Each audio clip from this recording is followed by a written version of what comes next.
You know the vibes. Welcome back to another episode of the Hoop Genius podcast brought to you by NBA 2K25. It is myself, Mooncey, alongside me as always, the three-time NBA champion, Mr. BJ Armstrong. BJ, I want to start by congratulating you. You On. called it. Last night, the Utah Jazz took down the Dallas Mavericks. Oh, yeah, we did. Congratulations. That improves your record to 6 wins on the season, Oh, catching up to wow. my 14. And I did want to talk about this because you guys know how much I love Luka Doncic, right? I Right. made the documentary about Luka Doncic and how everyone was wrong about him before the draft. I'm the one who's been telling everyone since Luka Doncic was 14 years old that this kid is going to be a superstar. However, that final play against the Utah Jazz was downright embarrassing. That was downright embarrassing. Falling asleep on defense. So now when we have these conversations about who's the best player in the league and all the comments on Instagram get filled up by fans telling me Luka Doncic is the best player in the league, I'm sorry. I love Luka Doncic's game as well, but you are wrong. You cannot be the best player in the league if defensively, and it's not just that one possession. It's not just that one Right. possession. That's just one example of it. But you can't be the best player in the league if defensively you're not the guy. You don't even have to be the guy, you just have to be able to hold your own and guard whoever you're guarding. Right now, I've got Jokic, I've got Giannis, I've got Tatum. I might even have Shea. I don't know. I don't know because Shea's bad defensively, but I'm not a fan of the grifting for free throws. But besides the point, Luka, man, the deep and he's capable of doing it. We saw it in what was it, game three of the finals, game four of the finals. He's capable of doing it. I just got to see it. What can I say? Without question, he's one of, if not the most elite offensive player on the perimeter. Without question. He scores in every area of the floor. Phenomenal passer, distributor, finisher, and all of those things. But as you know, Mo, during the course of a season, during the course of the playoffs, everyone has weaknesses to their game. And you saw another breakdown last night in a critical moment. So we get it. There's always room for improvement. And it's a correctable error. It's not something that he can't do, but the responsibility of being the best player, Mo, comes with an enormous irresponsibility. And whatever Luka does, especially on the defensive end, the rest of the team will follow. So, you know what? It's a long season. It's not something I want to harp on. I know he understands it. How do I know he understands it? Because he did it last year. But now you have to do it again, and you have to do it again. And it's about building good habits. So he's improved in that area for sure. I think his leadership has improved. He's a phenomenal player. But you saw it again. You saw that part of the game peek its head out in a critical moment. So let's hopefully the Dallas Mavericks coach Kidd and staff will correct that and they'll move on and we'll continue to see the Dallas Mavericks because the Dallas Mavericks continue to go on this path because I mean they reached the NBA Finals last year. I don't think that was expected, especially after Yeah, all those yeah. trades. And it's unexpected that they've started season 5 and 7, they're 12th in the West. But I do want to big Luca up for playing last night because it's a Thursday night game in Utah. He's a game time decision with an injury, and he decided to play. In this era of load management and guys easily sitting out games, he went out and he played. So shout out to him for Right. actually being on the court, though. Absolutely. That's what I'm saying. I just look at everything as a process, and everyone, everyone's play has something in their game. However, what you try to do is not allow what you don't do well to interfere with what you do well. He is incredible at so many things, He in had particular on 37, the 9, and offensive. 7. I mean, I watched that game last night. Mo, I mean, the shots he was making, the playmaking ability. They were down big in the third quarter. I mean, Luka just made every play. Unfortunately, that one play was probably the biggest play on the defensive end. But you look at the tape, they have this thing down there in Dallas. They call it Luka Magic. Well, when you watch the game last night from the fourth quarter, when it was crunch time, Well, the Luka magic was in the air, and he was great. But he just, not he, they had. You know what? You don't blame it on just one person. They had a defensive lapse, which was great for Utah, which enabled them to win that game. So, on yesterday's show, we spoke about potentially extending the 3-point rule. And BJ said that he wanted to hear from the people and do a little segment on what rules the fans would change. So I Okay. put the question to the Hoop Genius Discord server. If you're not a Oh, member yet, join via the link in the description of the show. And here are some of the suggestions, and we're going to go through them. The first one, Andy Williams. Is there a possibility of removing conferences and having one big league? This year, there are so many teams from the West strong and liable to miss out on playoff spots. Would it be pertinent? Oh, look at the vocabulary from Andy. Would it be oh, pertinent to have the best 16 teams in the playoffs? Also, by concentrating on divisions, this could be how the NBA Cup is grouped. I agree that the NBA Cup should be in divisions. However, the reason it's not is because of seeding. So, some divisions obviously stronger than the others. But BJ, what do you think about scrapping conferences and just having 16 teams go to the playoffs, the best 16 teams? well, I think it may be a comfort thing. I'm just familiar with the system of how it's been literally my entire life. So I'm comfortable with that. The conferences, they come and go. Sometimes the Western Conference, which now is a little stronger, but then, next year a trade changes that. Now all of a sudden the shift goes back to the East. So, It feels like the West is always stronger. When was the last time that the Eastern Conference was better than the Western Conference? well, it's not something I Because I keep up really with. can't remember a season where. But for sure in our era or years before, you always felt the Eastern Conference was the stronger conference. But there's been times where it goes back and forth. I think in the end, you just want to be playing the best brand of basketball, whether you're in the Eastern Conference or Western Conference. And so it's not something that I'm concerned about because every team is capable of getting beat. I think it's fun for us to, you know, talk about who's the better team, and then all of a sudden you look up and people get upset. Well, not upset, but you expect teams to win all the time, regardless of conference. So I don't think that's really a big deal. What is a big deal is who's the most consistent team, regardless who they play, whether they're playing in the Western Conference or Eastern Conference. That's what you look for, because for the most part, there's a different brand of basketball, and I think traditionally, the Eastern Conference has never played the same style as the Western Conference. So to me, I always look for the brand of basketball that I think translates once you get to the playoffs.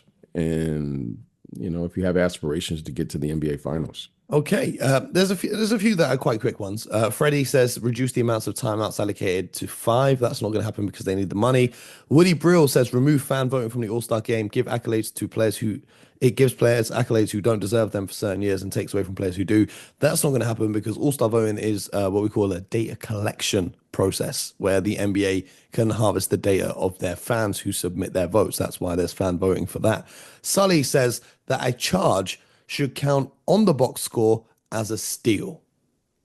What do you think about that, BJ? I think charges should be on the box score. I don't know if they should be down as steals, but I think charges should be counted. I'm a big fan of players that take charges. Because of the safety of a charge, when a guy is going to the basket, jumps in the air, and takes a charge. I love charges because it's literally a turnover. It allows you to play defense, play positional defense, and then the ball goes in the opposite direction. However, there's a safety issue that I've seen some bad plays that have happened because of charges or attempted to take a charge. Because when a guy jumps or he's driving to the basket and suddenly another player is there, you've seen some awful things happen.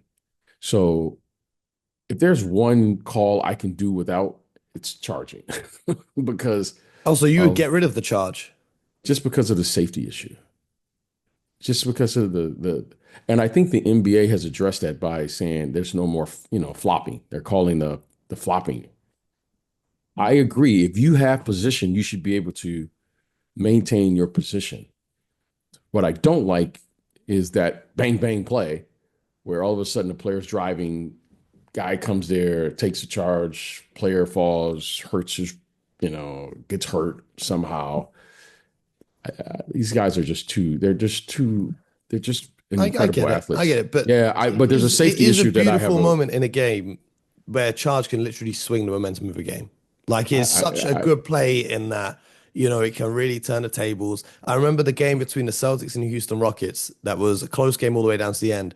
And Marcus Smart took two charges on James Harden in like the final 20 seconds of the game and won the game for the Celtics. And I just think I would prefer that physicality rather than when players make what I call a business decision when a player's driving to the lane and they just move out of the way because they don't want to be on a poster or get scored on. But I hear what you're yeah, saying, yeah, yeah, man. yeah. But I I just think also, like if you have position, maybe you shouldn't have to just keep your feet planted and absorb the but it contact. happens so If you fast. How do you jump know it's, vertically, you shouldn't be called for a foul on that. Do you see what I'm saying? but yes, that's the subjective call, like, okay, like when you're playing in the game, you're not saying, well, I have the correct position of verticality. It's a bang bang play. It's just a reaction. However, once a player is in the air and another player is on the ground, it increases the I guess it increases the percentages of something happening that we don't want, like no call, player goes down, gets hurt, now is out for the rest of the season. It's not intentional. However, when these players are in the air, there has to be something. So I think I would rather eliminate that call. I think the league has tried to address that by saying if you are flopping, They you're don't call the flops because Embiid is still walking around. If they call flops, Embiid would be in jail. uh, Pump Jake, what a username, says that pre-assist should be something that is recorded. So the hockey assist, the secondary assist, because oftentimes players make a great play which requires just one more pass simply to the corner.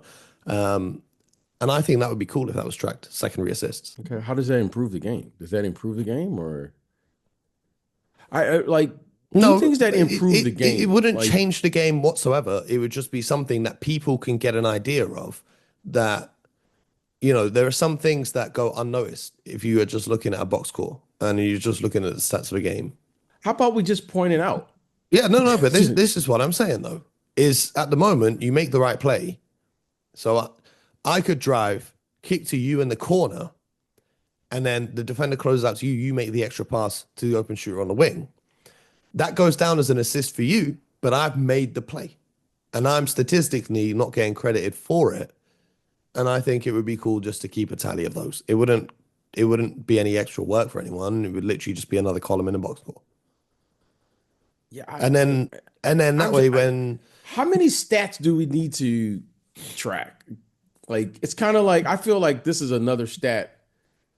Like, do I get credit for after dinner putting my dishes in the dishwasher? No, just do it. I'm assuming if you're married, you would get credit from your wife for Well, helping out with the dishes because anyone I who's hear a lot of married, people who get complaints about not helping with the dishes. Like, yeah, anyone who's married understands. It's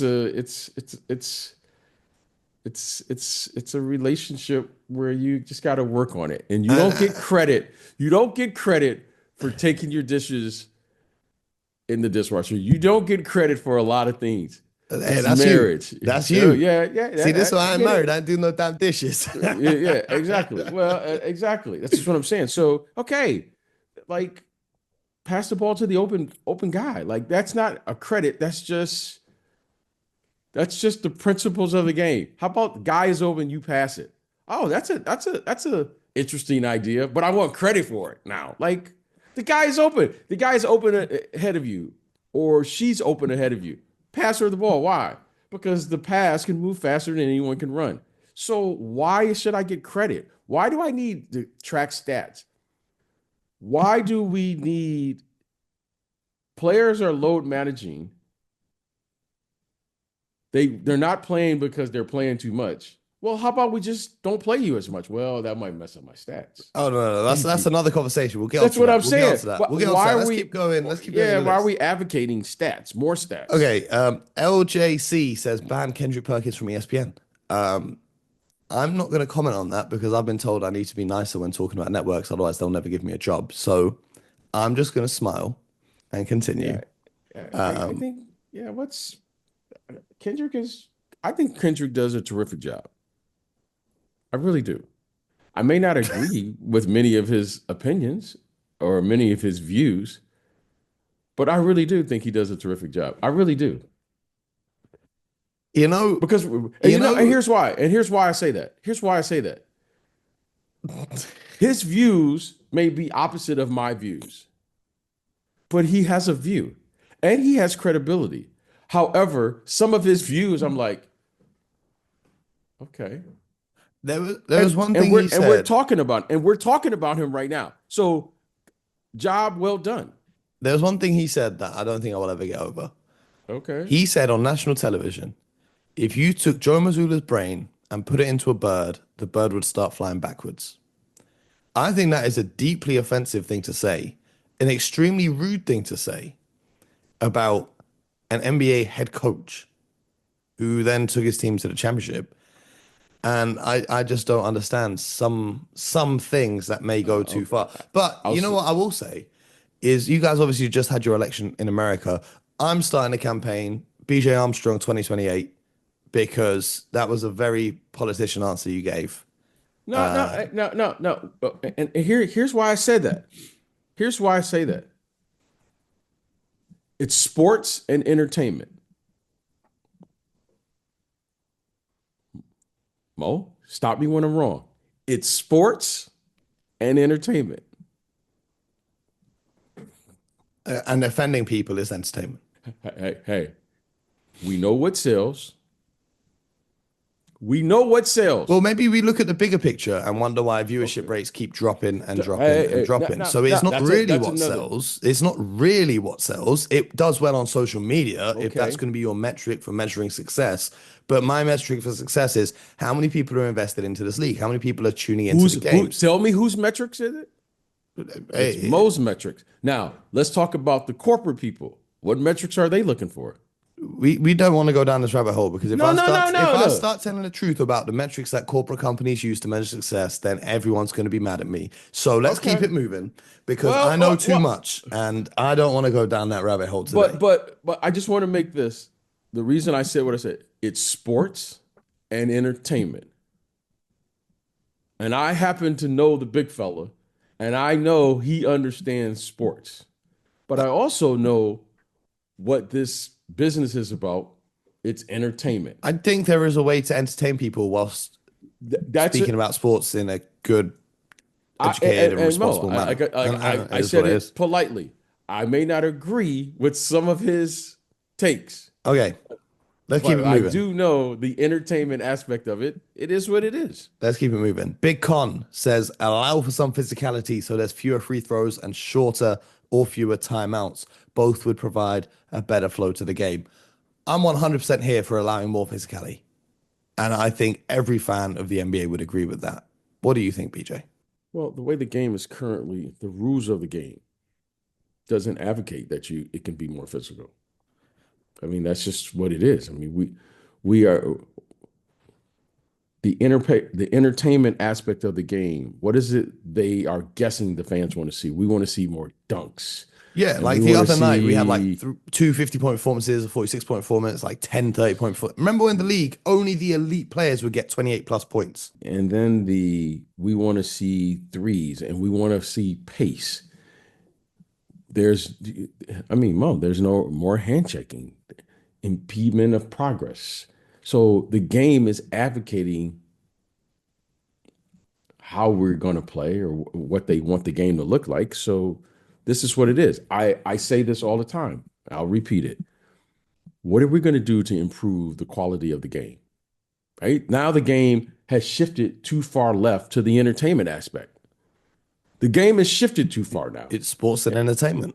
Well, that's what it is. And if that's what it is, now I'm not going to complain about it because clearly, we want it to look a certain way. Because you can't, and how do I know this? How can all 30 teams play a 5-out offense and play the same exact way? So clearly, these coaches are trying to figure out how to best take advantage of the rules as they are And until that changes, the game will look the way it looks. We've got a great suggestion here from Ryan. I think that some sort of tax relief or reward for teams who draft and develop their players. I don't think there's much long-term reward for good scouting, considering the draft is a huge part of this sport. I agree with this take. I think if you've drafted good players and you want to keep them together, you shouldn't have to pay the same luxury tax penalties as teams that go out and sign star free agents or assemble teams in other ways, because it's a skill to be able to draft great players and keep them together. Okay, Mo. So here's again. I always say when I say my opinion, I like to say that. Here's my opinion on that situation. Why are we placing the responsibility to develop players on the team? Oh, you're a professional now. Mo, that's your responsibility. The team did its responsibility. They drafted you. They signed you to a contract that's guaranteed for the most part. Some of them may not. What responsibility do you have? Well, that's not the point that's being made. The point is, if you draft 3, 4 players that all grow into becoming max level players on max contracts, you're penalized and have to pay a penalty fare for keeping those players on your team, even though you drafted them.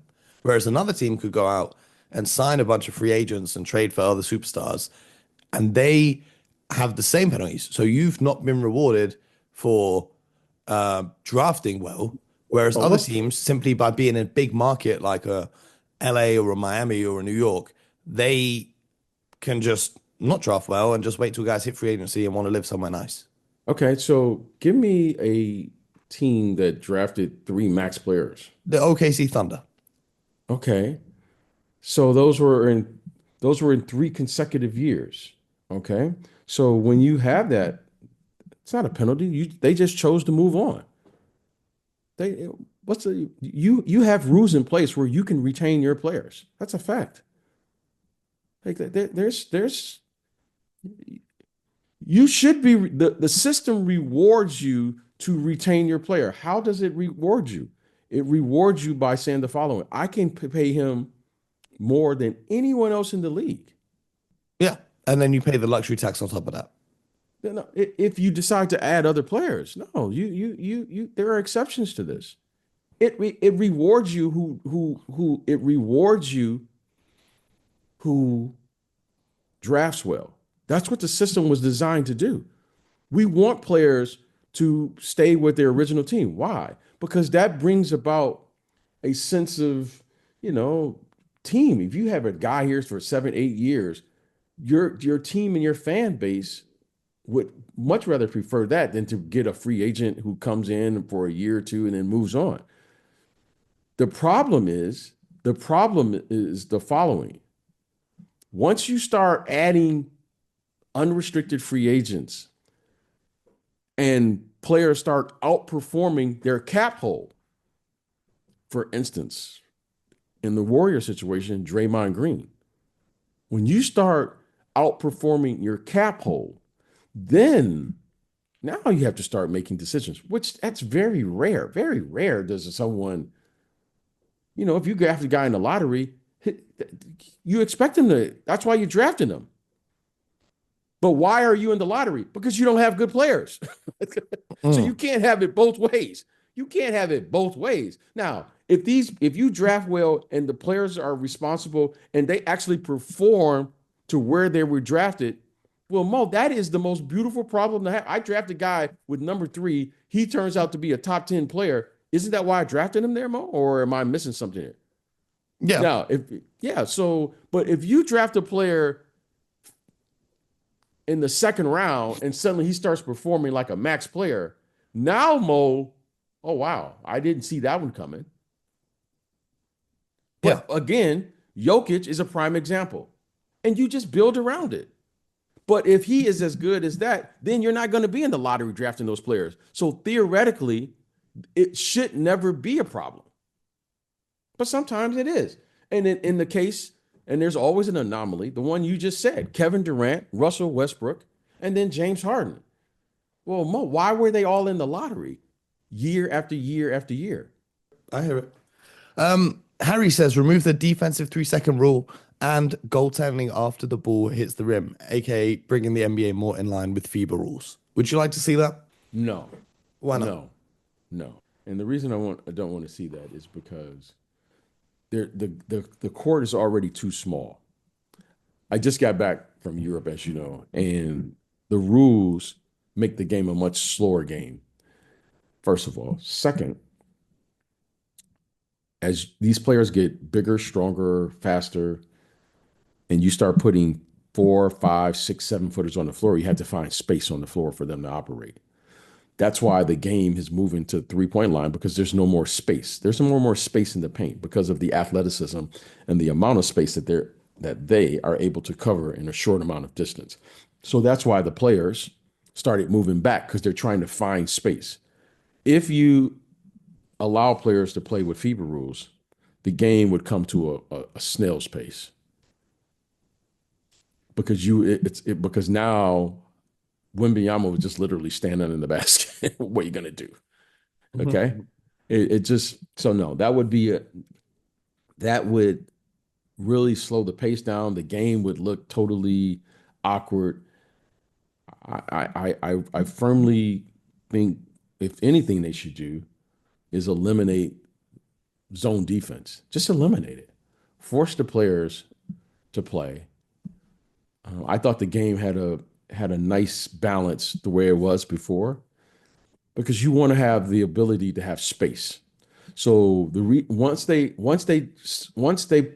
incorporated the zone defense, now you took away post play, and that to me is that's the imbalance of the game right now. There's no post play. Mo, there's no post defense. I mean, you have players right now, Mo, that's never played post defense, and they're 10, 12-year veterans in the game. I mean, Mo, think about that. Mm-hmm. I mean, we just saw Wimbyama score 50 points, and 8 or 9 of them were from the 3 point line, and he's the center. That's unheard of. All because of now you can play zone defense. So all great players have to find open space. So I think if anything, they should eliminate the defensive whatever the zone defense because you want to create space for these wonderful, magnificent athletic players. Fair play. Um, Pierce McGlinchey says there should no longer be a technical for trash talk. I agree. I would agree with that until you have young kids. And I took my family, my youngest, not all of my kids. I took our youngest son to the game. And Mo, no, I love trash talking. I love it. It's part of the game. But when I was sitting there with my son, who was like, when he's 8 now, so he was, I don't know, 7, 6 or 7, we had to leave. Why? Because one of the things they were saying, and my son was right there. He could hear everything they were saying. It's like we're not watching rated R movies with a 6-year-old. Okay. But that was our choice. Yeah. That was our choice. I'm not here. That's your choice. But it was our choice to say, you know what? It may be funny to us as adults, but to a 6-year-old, the things that were being said on the court. Mm. So I'm not for the trash talking because it's family entertainment. But I also recognize that trash talking It's part of the game. needed. It's in the DNA of basketball. So I would prefer to be able to take and have young people who are going to be the next Mo and be the next BJ and be the next fan base to be able to say, hey, I saw such and such at a young age. However, some of the things that is being said on the court, Mo. You don't get to be the next Mo without a little trash talking. Yeah, I get it. I don't mind trash talking, but the language, Mo, there has to be some I discipline. Hear it. It is. Hey, Mo, I'm just being responsible and I'm holding myself accountable. I respect it. I respect it. So, because I want to bring, I'm going to bring, I love bringing my son to like some of the best players. And because Wembanyama is my favorite player and Giannis, I love taking my son And I like taking all of my kids to the game because it's kind of like one of those family things. However, when I'm sitting there with my daughter and guys are trash talking and calling each other whatever, I don't want that with my daughter. Like, I don't want that with my kids and my family. Now, some of those things, Mo, I said. Okay. So I have now come to realize, oh, a person is coming out to a game on a Sunday afternoon with his family, and then all of a sudden, Mo, I didn't mean to bring my family into that type of environment, which I hold myself accountable. So I'm apologizing to all of the things young people might have heard me say. Yeah. But I am aware of it now, and I'm holding myself accountable, and I'm not mad at it because I know that's the part of the game. And Mo, I loved it. I enjoy it. However, as a dad and my wife, I respect and immensely. It was one of those things we had to make a business decision. We said, hey, we have to watch the game on mute. I respect it. Hey, Mo, there's a reason the microphones are turned off on the television broadcast. Let's just say that. Hey, I respect it. I respect it. See, I got no idea what it's like. I have a whole different set of problems. I have a whole different set of problems. When I go to the game, last few times I've been to a game, I'll be accompanied by some friends, let's say that. And then the players be kind of just staring. And I'll be like, hey, my brother, you better concentrate on the game. You know what I'm saying? These are the problems I deal with in my life. Hey. Maybe in the timeout huddle, I understand. got half the team staring at who I'm with. I'm saying, yo, you guys, you better chill out right now. But at practice or your pickup games, Mo, it's fair play. But Yeah. even in the NBA, it's fair play. But Mo, I'm just, this is probably the older BJ now is like, oh wow, look at that. Look at that young kid there. Look at this family. He brings his kid to the name, and I'm out there saying what I'm saying. I'm just taking responsibility. So I apologize for maybe some things that I've said over the years. But I never had a problem with that because my mom, who was a professional lip reader, obviously, would never call me to say, hey, I played well or whatever.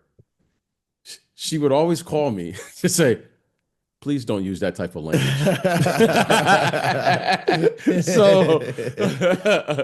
So I think now as a parent, that was before I had kids. Now as a parent, I remember my mom. I got in a little scuffle with in the NBA finals With against Kevin the Johnson. Phoenix Suns, Kevin Johnson. I remember that. And all right, it was a scuffle, da da da. And my mom like called me. You would have thought I did something, Mo, she was like, I didn't raise you this way. And my mom and she never ever said anything about basketball, But Mo, she was all over me. And I remember that. And I thought it was so funny. But she was so serious that I couldn't laugh. All these people are watching you, and this is the type of language. This is not the kid that I raised. She just, well, she didn't even care that we won the game. She just cared about like, you have a responsibility, young man. Mm. and she was all over me. And me and my dad and I were just looking like, okay, what is going on here? But I respect that. And I definitely respect it now because I don't want my kids, I don't want to be getting calls from the teachers of my kids saying they're using vulgar language because dad does it. Or I saw such and such do it at an NBA game or something like that. Mm-hmm. I know, Mo, this is dad talk. So let's move on. Yeah, I'm trying to stay away from that. Yeah, you stay away from that. Keep that energy away from me, you know what I'm saying? I'm trying to enjoy my Friday night in peace without being paranoid. EO and Blee Green both say that players should shoot one free throw for 2 or 3 points to speed up the game. This is something that Scott suggested before the season began when we were talking about this with him. I think that's a cool rule, but I do think the drama of having those 2 or 3 free throws at the end. So maybe have that during the first 3 quarters and then in the fourth quarter. You know what I do like? Okay, this is the rule I like. You can foul 1-on-1. You only get the second shot if you make the first one. Okay. I like that. You I follow like that. me? Like, why give a guy credit for something he didn't do? For missing a free throw. Earn it. Yeah, you only get to earn it. Yeah, I like that. I like that. I earn it. You gotta. I'm just gonna get. It's like playing golf. You know, if it's close enough, you go, hey, it's good. No, make it. Yeah, no, you only get the second shot. Yeah. Well, who the hell are you playing golf with? Well, yeah, you play with your friends. Yeah, it's close. You just because you want to keep the pace. You know, like people are playing, a little faster behind you. You want to keep up with the pace. Okay. So my thing is to shoot a 1-on-1. Like for instance, when you're in a penalty, you only get the second free throw if you make the first one. Now that to me speeds up the game. Make them earn it. Just don't say, well, he made one, so he automatically gets two. No. I'm not about giving away anything. Fair play. Bleak Green also says penalize flopping retrospectively via VAR tape system, possibly remove points and call technicals. Someone will retire instantly if this was implemented. They're just trolling you, Mo. I'm going to let you have it. They're just trolling you. Well, we don't need to worry about him retiring because he barely plays anyway as is. So, I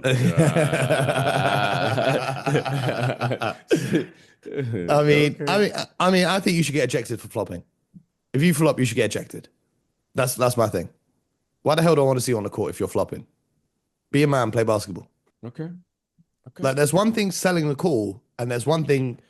I seen a clip last week from a player where there was no contact made at all, but he still flung his head back and flopped as if he got hit in the face. And I think that's pathetic. Well, I think now with technology, we can review the play and be way more accurate than when it actually happens in that moment.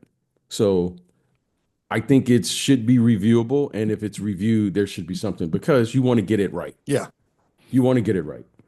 Yeah. Well, that's the fan suggestions on how they would change the NBA, and that's another week of the Hoop Genius podcast. So, BJ will be back on Monday with more, and it should be a fun weekend of hoops. We got NBA Cup action happening tonight. You know what I was thinking about? You know what I was thinking?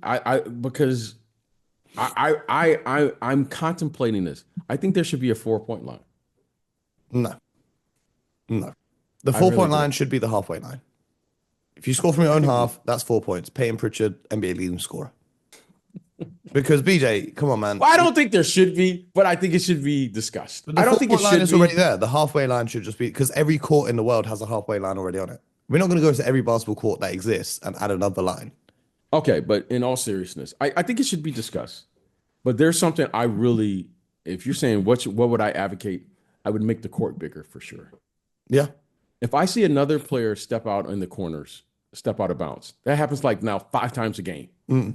I've never seen so many players not have spatial awareness on the floor. I think the court has to be bigger. And that, to me, would improve the quality of the game. If they could have just a little bit more area, a little bit more room to operate, I think that would improve the quality of the game. Because, again, I think the players have gotten so much bigger, so much faster. There's just not enough room to operate now. So now financially, you would have to take away some of those luxury, seats that are right there on the court, and that's not going to happen. But and that's a safety concern in itself. But that's a safety concern, and that's why I say the court but also has the to benches be being so close to the thing. I saw a thing the other day where an assistant coach kind of grabbed the arm of a player who was about to take a jump shot, and I was thinking, that's a little weird.